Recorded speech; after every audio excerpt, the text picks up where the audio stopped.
मुख्यमंत्र्यांचा दावोस दौरा सध्या चांगला चर्चेचा विषय ठरतोय, वादाचा विषय ठरतोय। काँग्रेस नेते सतेज पाटलांनी तर आता थेट मुख्यमंत्र्यांनी केलेल्या करारांची श्वेतपत्रिका काढावी अशी मागणी केली। दावोसला आमच्या काळात झालेले करार आम्ही जाहीर करू असंही आवाहन त्यांनी केलं।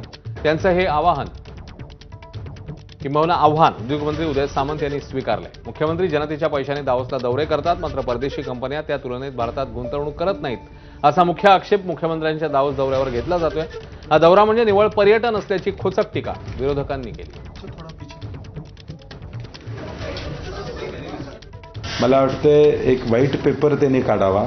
2014 ते 19 मध्ये 19 पर्यंत दावोसला गेल्यानंतर काय झालं, आम्ही आमच्या महाविकास आघाडीच्या काळात आम्ही करार केले त्याची परिस्थिती आम्ही देखील सांगू, आणि त्यानंतर 2022 नंतर 24 पर्यंत आणि आता म्हणजे आकडे बघितल्यावर लोकांना शून्य मोजता वर्ष जायला लागले। 40 लाख कोटी 30 लाख कोटी हे आकडेच ऐकून लोकांना आता काळजी वाटायला लागली।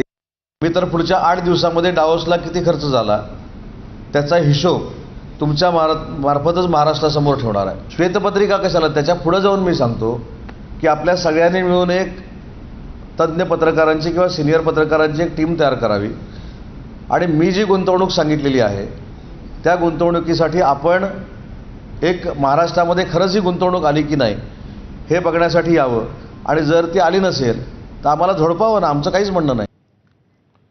स्थानिक स्वराज्य संस्थांच्या निवडणुकीच्या पार्श्वभूमीवर कर्नाटकातल्या चोरली घाटात 400 कोटी रुपये पैसे असलेला ट्रक चोरी केला।